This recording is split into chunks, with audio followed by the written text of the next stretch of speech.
Good evening and thank you for joining us. Just gone 7 p.m. on Thursday, the 18th of February 2021. My name is Toby Lepetti Mesme and you are listening to MesmePolitics. Thanks for locking in.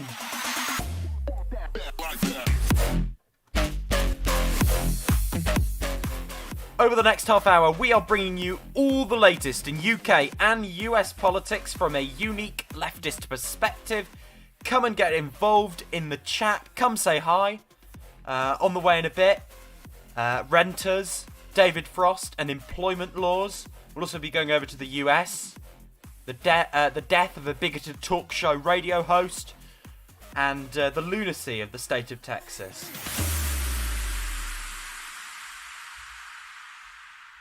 But now, at the top of the hour, at the top of the show, I want to talk to you about Keir Starmer and why he's failing to meet Britain's crises head on. This was the quintessential signature Keir Starmer policy day, speech day.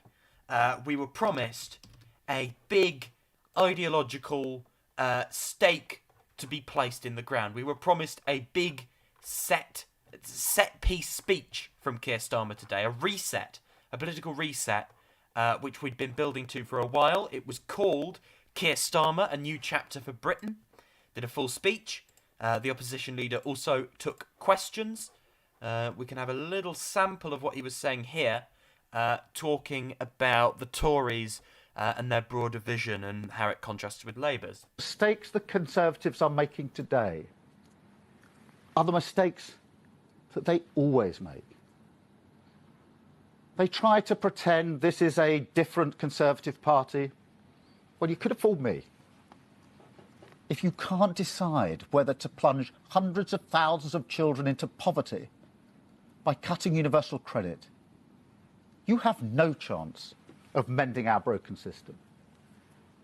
If you vote against children getting free school meals, you're not going to find the solution to millions of children growing up in poverty. If you can't support 3 million self-employed people, but you can spray billions on contracts that don't deliver for the NHS, you're not going to be able to build the economy of the future.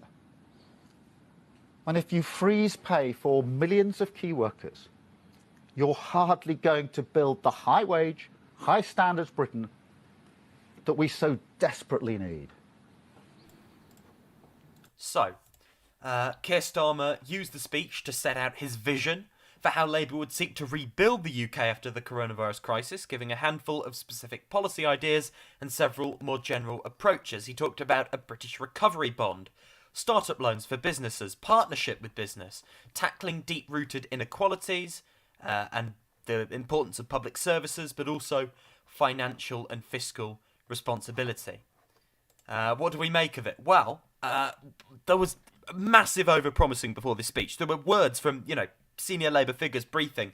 Keir Starmer would set out an ideological stake, set a stake in the ground, and really sort of basically articulate Labour's post-COVID vision for the economy. That's what we were being sold. That was massively under-delivered on. There were welcome segments. There were segments that were less welcome. Nothing was hideous. However, this really was not the comprehensive overview or the big statement that many hoped it would be. In many ways, it was platitudes and rehashing of things that had already been said. The typical reset. Here's Starmer talking about tax and spend.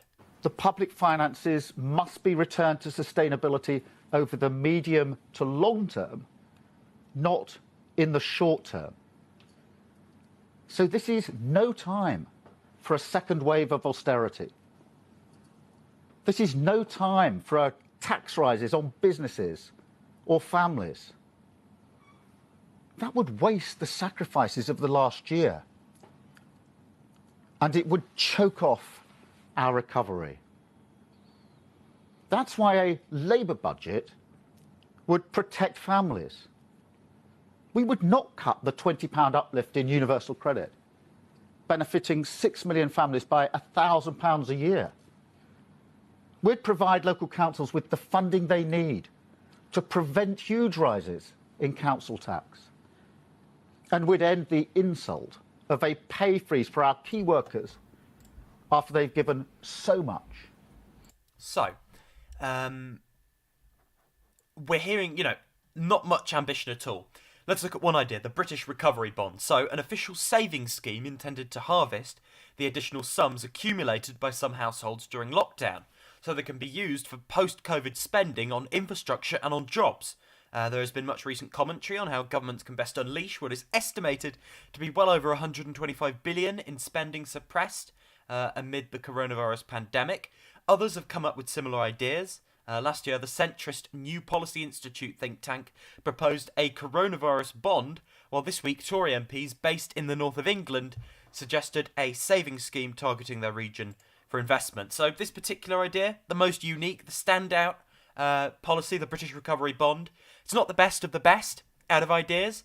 However, it can be utilised in a really progressive way. There is a risk of overemphasising on what people have saved, and there was a lot of talk of basically shifting away from redistribution and doing this and doing business. Thing is, you can cooperate with smaller business, you can do all these partnerships at a local level, you can do nice, innovative, decentralising ideas like the British Recovery Bond, no one's going to argue with that, but at the same time, you have to be looking at progressive taxation, tax and spend. Keir Starmer wouldn't talk about raising taxes on the wealthy or on large corporations. Council tax, don't raise that, yes. Don't raise tax rates excessively in the middle of the crisis, yes. That's basic Keynesianism. But the way it sounded like we're backing off from that altogether. There was no talk of nationalisation. The whole thing sounded very individualised, very privatised. In order to take on the Tories, Keir Starmer is going to need to be radical, need a real strong vision. But here he seemed to be talking into the wind. Massive underestimation of the Tories and the point they're at now, where they are willing to embrace large-scale state spending in the interests of the 1%. So the problem with that for Labour is they will not be able to compete with that, and Labour will basically pin on the Tories. You're going to cut this, you're going to cut that. You're small states Thatcherites. The Tories will bung out a national investment bank and basically loosen the purse strings, and Labour will be left with egg on their face, and the Tories will look even better for it. That's the problem. Just this critique is Labour in 2015. That's what Labour should have done in 2015. Maybe they'd have won in 2015 if they'd done that. Not 2024. It's welcome to see Tory ideology, recognised rather than just incompetence of the government. But Tory ideology from the Cameron administration is not going to win you an election going up against the Johnson administration. It's just not. If I were Prime Minister, I would introduce a new British Recovery Bond. This could raise billions to invest in local communities, in jobs and in businesses. It could help build the infrastructure of the future, investing in science, in skills, in technology and British manufacturing. It would also provide security for savers and give millions of people a proper stake in Britain's future. This is bold, it's innovative, and it's an example of the active, empowering government I believe is needed if we're going to build a more secure economy. Keir Starmer was clearly setting out a vision of a progressive economy, of an economy with a much more interventionist government. The problem is the Tories have got there first. And if Labour don't get on ahead, they're going to be level with the Tories, or even to the right of the Tories, on economic policy. The Tories, right now, Rishi Sunak seems more susceptible to the idea of a wealth tax than Keir Starmer, and that is disastrous for Labour. We're talking about business, but there's no specifications. Entrepreneurship, partnerships with government, yes, things like that do require the guiding arm of the state is required through all of this. The myth of just entrepreneurs going it alone is false. It doesn't work. And if the government wants to support entrepreneurs, they have to have a stake in that and be able to benefit. The public should be able to benefit from the investments the taxpayer has put into these innovations, as has been the case Historically, the state has funded most major innovations, covertly or otherwise. Nice rhetoric on the economy. Look at us, we're sensible on the economy. A bit of that has to be done. John McDonnell paid lip service to it. Ed Balls paid lip service to it. Everyone has to pay lip service to it. It's about perception more than anything else. It's about packaging up your policies and selling them. But no ideological lines have been drawn. No enemies have been called out. And it was all very, very technocratic. And just to close us off, you can hear Keir Starmer talk about the prospects of a Labour budget. That's why a Labour budget would protect families. We would not cut the £20 uplift in universal credit, benefiting 6 million families by £1,000 a year. We'd provide local councils with the funding they need to prevent huge rises in council tax. And we'd end the insult of a pay freeze for our key workers after they've given so much. And a Labour budget would also back British business by extending business rate relief and the VAT cut for hospitality and leisure, by easing the burden of debt that weighs down on so many businesses, and by extending and updating the furlough scheme so that it's better able to help people back into work. We'd also fix the gaping holes in the government's Kickstart job scheme. It really does show how badly this government has let people down, young people down. That on average, 292 young people have become unemployed every day. But the government's flagship scheme only supports 13 jobs a day. That's one job supported for every 22 jobs lost by young people. And in closing, I think I'll just say this.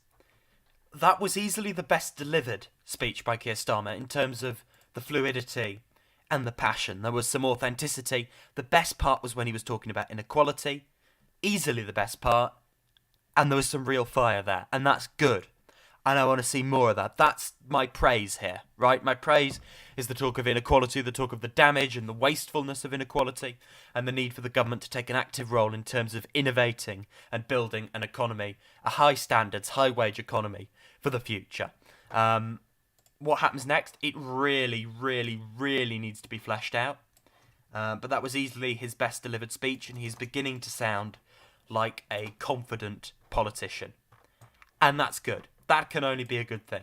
Now, over to the United States, as we so often go, and Rush Limbaugh, a talk radio pioneer who saturated America's airwaves with cruel bigotries, lies, and conspiracy theories for over 3 decades, amassing a loyal audience of millions and transforming the Republican Party in the process, has died, his wife revealed at the beginning of his show on Wednesday. He was 70 years old. Limbaugh announced in February 2020 that he had been diagnosed with advanced stage 4 lung cancer. Former President Donald Trump awarded him the Presidential Medal of Freedom during the 2020 State of the Union, calling Limbaugh the greatest fighter and winner you will ever meet. Perhaps no moment better encapsulated Limbaugh's legacy, nor demonstrated the immense influence he came to wield in Washington. The medal was a just reward. Trump's ascension to the presidency couldn't have happened without Limbaugh's brand of right-wing media. So he's gone, and apparently we've got to be all civil about this. The thing is, this man, Rush Limbaugh, was utterly disgusting. Utterly, utterly, utterly disgusting. And I can't emphasise this enough. This goes beyond politics. I have friends who are really aggressively right-wing, full sack off the state libertarians. And I don't think that they're disgusting people. I just fundamentally, at my core, in terms of values about the world, disagree with them in terms of economic beliefs. But in terms of values about basic human rights and humanity, I can find common ground with them. I cannot do that with Rush Limbaugh. Rush Limbaugh did radio segments in the midst of the AIDS epidemic where people were dying and suffering, basically mocking and celebrating the deaths of people who were dying from AIDS. Gay people who were dying from AIDS. And he only stopped when, even at that point in the 80s, there were complaints. Rush Limbaugh was a despicable, ugly, bigoted little man. Good riddance to bad rubbish. Most times someone dies, I wouldn't say that. I wouldn't even say that if Prince Philip died. Here, good riddance. Maybe I've read the room wrong. Maybe people won't be feeling the same way. But he would have done the same. Do you expect me to be civil about the death of someone who mocked the death of others from a crippling and debilitating disease, all to get in a few cheap jibes at the LGBTQIA plus community? Because I won't. Good riddance. I have nothing else to say on the matter. Over to Texas. Things are crazy in Texas at the moment. When I say crazy, I mean they are unhinged. First I want to talk, this is the governor, yes, you know, of a really of a really heavily fossil fuel reliant state, Texas, Greg Abbott, complaining about wind energy. And just to get you up to date with everything going on, Texas is struggling with a disastrous lack of power, food and water following the deadly storm that brought Arctic temperatures to the southern US. And the state's Republican leadership has been battered by by a growing outcry over mismanagement of the power grid and a painfully slow emergency response. Here is Greg Abbott, governor of Texas, talking about the Green New Deal as his people are suffering. Sean, this shows how the Green New Deal would be a deadly deal for the United States of America. Texas is blessed with multiple sources of energy, such as natural gas and oil and nuclear, as well as solar and wind. But you saw from what Trace said, and that is our wind and our solar got shut down, and they were collectively more than 10% of our power grid. And that thrust Texas into a situation where it was lacking power in a statewide basis, that was power that was spread out by that ERCOT organization that you were talking about. As a result, it just shows that fossil fuel is necessary for the state of Texas as well as other states to make sure that we will be able to heat our homes in the wintertime and cool our homes in the summertime. So let's double down on our disastrous failed economic model. I feel like I'll just play this clip of AOC basically losing it in 2019 at Critics, talking down to her and criticising the Green New Deal. We talk about the concern of the environment as an elitist concern. 1 year ago, I was waitressing in a taco shop in downtown Manhattan. I just got health insurance for the first time a month ago. This is not an elitist issue. This is a quality of life issue. You want to tell people that their concern and their desire for clean air and clean water is elitist? Tell that to the kids in the South Bronx, which are suffering from the highest rates of childhood asthma in the country. Tell that to the families in Flint, whose kids have their blood is ascending in lead levels. Their brains are damaged for the rest of their lives. Call them elitist. You're telling them that those kids are trying to get on a plane to Davos? People are dying. They are dying. And the response across the other side of the aisle is to introduce an amendment 5 minutes before a hearing in a markup. This is serious. This should not be a partisan issue. This is about our constituents and all of our lives. Iowa, Nebraska, broad swaths of the Midwest are drowning right now, underwater. Farms, towns that will never be recovered and never come back. And we're here, and people are more concerned about helping oil companies than helping their own families? I don't think so. I don't think so. This is about our lives. This is about American lives. And it should not be partisan. Science should not be partisan. We are facing a national crisis. That's AOC there. Ridiculous. This tweet summed it up, I think. Why are we privatising electricity, healthcare and other essential needs? What is the point of the government and the tax dollars we provide? They can't provide the bare minimum. It's like buying a car and being told the wheels, seats and engine are sold separately. And another one here. This is a good time to note that the electrical grid in Texas was deregulated, privatised and removed from interconnected networks to avoid federal regulation and increase profits to a small number of wealthy individuals. That's the real skeleton in the closet that Mr. Greg Abbott doesn't want you to know about. Meanwhile, Tim Boyd, the mayor of Colorado City in Texas, has put this out. This is This sort of demonstrates the derangement of the Republican Party these days. And I'm quoting directly here. "Let me hurt some feelings while I have a minute. No one owes you or your family anything, nor is it the local government's responsibility to support you during trying times like this. Sink or swim, it's your choice. The city and county, along with power providers or any other service, owes you nothing. I'm sick and tired of people looking for a damn handout. If you don't have electricity, you step up and come up with a game plan to keep your family warm and safe. If you have no water, you deal without and think outside of the box to survive and supply water to your family.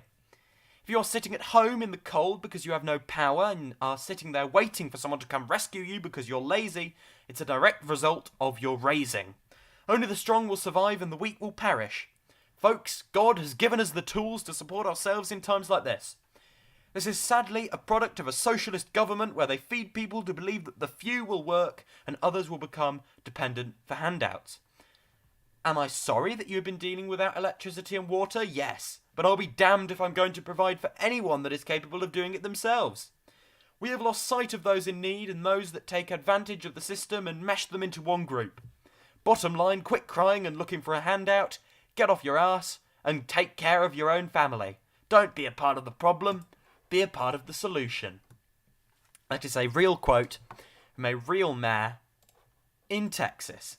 Solidarity with Texas, solidarity with its failed political system, word of advice to them. Stop voting for Republicans, dear God. An absolutely deranged national mindset in America, particularly in those areas of America. You do sometimes think, are they beyond help? Nothing short of deranged that. No civilized country anywhere in the world with an organised system of government, including in the third world, would ever comprehend of saying something as ludicrous as that. Ludicrous. I can think of just about anywhere in the world whose system of government would be more efficient at providing for my needs than Texas right now. Solidarity with the people of Texas, solidarity with the immense suffering going on. It is not something to score political points over or celebrate over. It's a human disaster. Back over to Britain, and the Chancellor must take action to tackle the rent debt crisis in the forthcoming budget, housing charities and groups representing landlords and renters have said.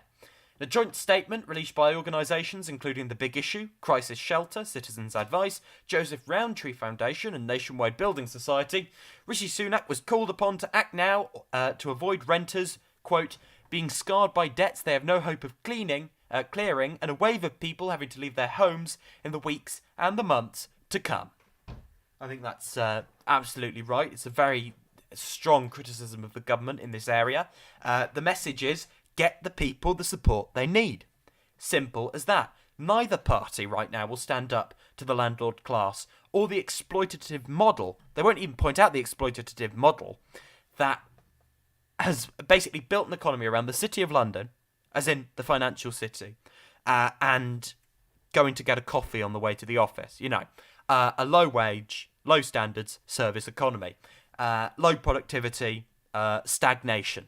That's what we've had. That is what the Tories' approach to coming out of the 2010 economic contraction was. They basically went, okay, we will take lots of shit jobs with falling living standards and wages. That is the trade-off they made. At the same time, Boris Johnson is facing criticism over his appointment of the Brexit negotiator David Frost to a full-time ministerial job and a place at the cabinet table, which will put the proportion of female UK cabinet ministers at one of its lowest levels in recent years. 5 women are now full members of Johnson's cabinet, making up 21.7% of its full members, now to include Lord Frost, appointed to lead on Britain's relationship with the EU.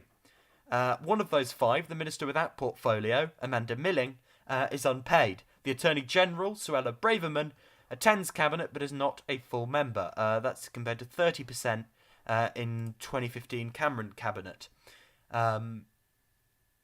Frost is and was useless as an individual, so he'll fit right in the cabinet. One of the real airheads of the Tory party in recent years. And in he parachutes, unelected, into the boys' club government. Meanwhile, the government has been accused of dragging its heels on promised reforms to 0 hours contracts and the gig economy as legislation to protect workers faces serious delays. New legislation intended to bolster protections for Britain's most vulnerable workers will not be ready until the end of the year at the earliest, raising fresh questions about the government's promise to protect workers' rights post-Brexit. Whitehall's newly departed employment czar, Matthew Taylor, said there was a deafening silence from ministers on the landmark employment reforms in areas such as 0 hours contracts and the gig economy, which were announced by Boris Johnson more than a year ago. The government pledged to make Britain the best place in the world to work. Taylor claims the government's enthusiasm for the reforms had since waned. The government, of course, does want to slash rights, and it wants to spend big at the same time on the interests of the 1%. It's a new incoherent political ideology, which would be best described as trickle-down big spending. They're doing the big spending, but they're also thinking the trickle-down will happen. So it's a really bizarre amalgamation of sort of Reaganism combined with sort of big spending American liberalism of old. The government wants to slash workers' rights. It wants low standards, low wages. It wants to splash the cash so people are sort of dazzled by it, meanwhile serving the interests of big business. It's a really compelling political offer because that's obviously not how they'll sell it. What they will do will look appealing and quite radical. It defies belief how we never learn in England about voting for the Tories because they do continue to shaft our economic interests, but because of cultural grievances, this country, this part of the union in particular, keeps going. Meanwhile, have a listen to this video from We Own It, Pascal Robinson from We Own It, talking about how privatisation, particularly in a crisis, costs lives. There are 4 levels of profit taking before the doctor or the nurse gets any PPE equipment. This has been ruining people's lives for decades, but the crisis has literally shown that it can cost lives. This was really clear, I think, when it came to PPE, and our NHS supply chain was actually privatised back in 2006, and this was a mess. Movianto, for example, had a £55 million contract in 2018 to provide a stockpile of equipment, mostly in the case of a pandemic. And what actually happened is that drivers reported that they were barely able to get deliveries out, that it was short-staffed, chaotic, and there had been smoke damage and concerns around asbestos in the warehouse. And We Own It actually wrote a report that highlighted the depth of the mess that procurement is in. There are 11 different towers that procurement is divided into, and there are 4 levels of profit taking before the doctor or the nurse gets any PPE equipment. And what this was supposed to deliver was efficiency savings, but in reality, supplies were rationed and the country was left unprepared. And yet Movianto is often depicted as a bad apple, a shock story. But this is a perfect example of how privatisation plays out in reality. It means cost cutting to make profits somewhere. It means fragmentation. We have complicated systems that divide up responsibility in a really long chain, and it leaves big gaps. It means a lack of in a really long chain, and it leaves big gaps. It means a lack of accountability in services that are the difference between life and death. And it means a lack of investment. And when things go wrong, the public picks up the purse anyway. In this case, the army had to come in and intervene. And of course, outsourcing of test and trace had many of the exact same dynamics. And these are just 2 failures among a list of hundreds that have put lives at risk. And I think it's our role as campaigners every day to highlight the ways these private companies fail and will continue to fail. The left in this country should be arguing, along things like a UBI, a universal basic income, we should be arguing for a vision of universal basic services provided as public goods. Finally, tonight, BBC Question Time will be on at 10:45 on BBC One. I'd urge you to watch because it's got a really... I wouldn't normally plug something on anything other than other stuff I do, of course, because we've got to get the self-promo in there. But the lineup on Question Time looks really interesting. So we've got Linda Bald, who's a public health professor, Peter Borg-Neil, businessman, looks like a Tory, don't know much about him. Presumably he's said some horrendous things, that's probably why they've got him on. Maybe he writes a weekly column in the Daily Express, he looks like that type of bloke.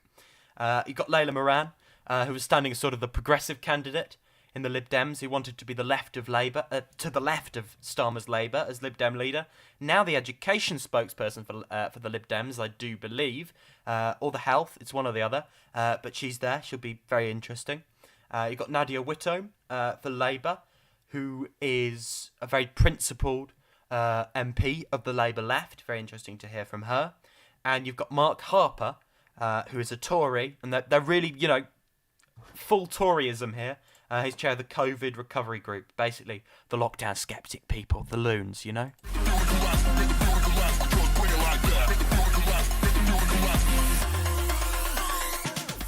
So do watch that, it looks interesting. Anyway, that's it from me. We are back for the last show of the week, same time, same place, tomorrow from 7 p.m. This has been MesmePolitics, and my name has been Toby Lepati Mesme. In fact, it remains Toby Lepati Mesme. Shocked as that may leave you, you can email me between now and then. Any suggestions? TobyJoshua2004@gmail.com. You are now officially up to date for the next 24 hours with all the latest in UK and US politics from a unique leftist perspective. Please like the video, subscribe and tell your friends, because guess what? The special interests don't like me very much. So I'd appreciate your support, and I'll see you soon.